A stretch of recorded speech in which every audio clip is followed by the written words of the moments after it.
Il s'en alla et se lava. Quand il revint, il voyait. Tiré du chapitre 9 de l'Évangile selon Jean. Très chers frères et sœurs, paix et joie. Après avoir été guéri par Jésus, l'aveugle a été exposé à tous les regards. Il devint l'objet de nombreux jugements et subit plusieurs interrogatoires. Car l'entendement humain ne parvenait pas à comprendre comment un aveugle de naissance puisse recouvrer la vue. C'est une occasion qui nous est offerte pour méditer sur les merveilles de Dieu dans notre vie, dans la vie de nos frères et sœurs. Et nous pouvons en faire une relecture de notre réaction et de notre goût des merveilles.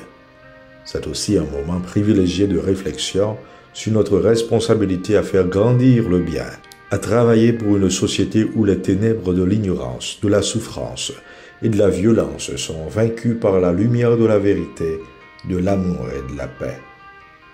La vision de Dieu est différente de la nôtre, comprenons-nous. Les yeux de Dieu percent le cœur et va au-delà de l'apparence, qui souvent est trompeuse. La force ne rend pas l'homme vainqueur, chantait Anne dans son cantique. L'infiniment grand se plaît donc dans l'infiniment petit. Dieu accomplit de grandes choses avec ses oins et à travers ceux qu'il choisisse. Il les tire de partout et peu importe leur passé, leur taille, leur influence. Le Dieu qui nous appelle à faire route avec lui est le même qui nous accompagne dans les épreuves. Il connaît le fin fond de notre cœur et il sait ce qu'il réserve pour nous et quel est son projet pour nous. De tous les fils bien portants et bien bâtis de Jessé, il n'a choisi que le jeune David, ce petit berger qui deviendra l'une des plus grandes figures d'Israël. Croyons fermement en ce Dieu qui a étonné le monde, quand lui s'est fait tout petit pour nous élever à sa dimension. C'est le même, hier, aujourd'hui et demain, celui qui nous dit que nous sommes lumière, parce qu'il est lumière. Voilà que Paul avance un raisonnement avec un fond de dualisme entre lumière et ténèbres. Alors qu'en parlant ainsi, il faisait référence à certains groupes religieux, à mystères dans ces régions-là, où seuls des initiés ont accès au savoir, à la connaissance. Nous en connaissons aujourd'hui encore plusieurs.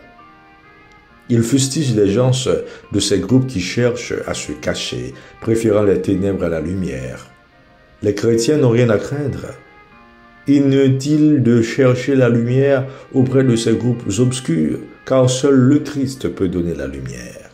Nous n'avons qu'à prendre à témoin l'Évangile lui-même. Cette péricope de la guérison de l'aveugle de naissance nous fait penser au Christ, lumière du monde, qui vient nous écarter des ténèbres de toutes sortes, de l'ignorance, du péché, de la misère, de la violence, de la haine, de la souffrance et du mal en ses multiples facettes.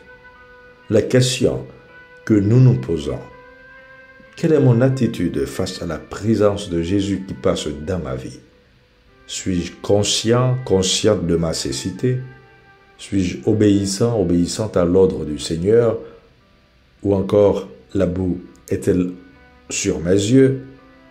Me suis-je déjà lavé les yeux?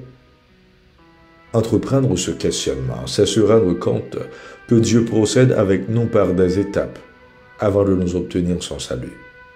Notre guérison dépend aussi de nous-mêmes, alors que nous attendons si souvent que tout nous vienne du Seigneur.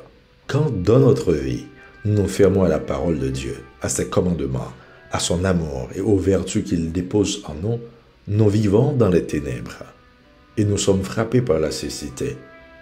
Quand nous ne vivons pas dans la vérité, quand nous contribuons à la misère des autres, quand nous vivons en marge de toute sensibilité pour les plus faibles et que nous faisons des abus ou que nous enlevons ou contribuons à enlever la vie d'un de nos frères ou d'une de nos sœurs, nous vivons dans les ténèbres et nous tournons le dos à la lumière. Et voilà que le Christ nous rappelle ceci: aussi longtemps que je suis dans le monde, je suis lumière du monde. Cela dit, il cracha à terre et avec la salive, il fit de la boue, puis il appliqua la boue sur les yeux de l'aveugle et lui dit: va te laver à la piscine de Siloé. L'aveugle ne se pose pas de faux problèmes ou de questions stériles. Il écoute la parole de Jésus et va sur l'ordre de cet inconnu, se laver à la piscine de Siloé, enlever la boue de ses yeux. Il se lave et il voit. Quoi de plus simple? Ce n'est pas la première fois que Jésus sort du temple. Eh bien, aujourd'hui, l'Évangile nous rapporte que sur son passage, cet aveugle a attiré le regard et la curiosité des disciples. Un peu de terre, un peu de salive, de la boue. Jésus n'emploie pas les grands moyens pour manifester la gloire de Dieu. Mais que nous rappelle ce geste-là? Il s'agit d'une actualisation de la création. Il s'agit d'un geste de création nouvelle. Cet homme qui vivait dans les ténèbres recouvre la vue et une vie nouvelle.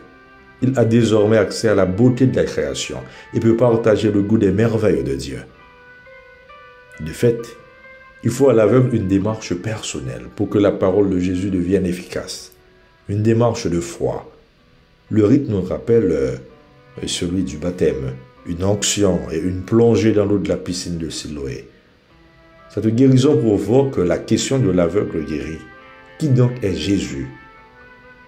La suite du récit en est la réponse. Les adversaires de Jésus convoquent l'ancien aveugle, comme dans un procès, avec interrogatoire, audition de témoins, qui sont les parents, nouvel interrogatoire, puis sentence de condamnation. Ils l'ont exclu. Jésus ouvre une sorte de contre-procès. Il acquitte l'ancien aveugle et lui offre le salut. Posons-nous ces questions. Qui donc est Jésus pour nous? Un homme? Un prophète? Un venant de Dieu? Le Seigneur? Le Messie? Et le Fils de l'homme? Ce furent les réponses de l'aveugle. En ce temps de carême, ouvrons nos cœurs à la lumière, au Christ lui-même, pour qu'il chasse en nos cœurs tout ce qui est ténèbres, et nous pourrons enfin témoigner de ce que nous voyons et entendons, de ce que nous avons vu et entendu, de ce que nous croyons et vivons, pour que tout homme avec nous reconnaisse en lui la lumière, l'unique Seigneur. Amen.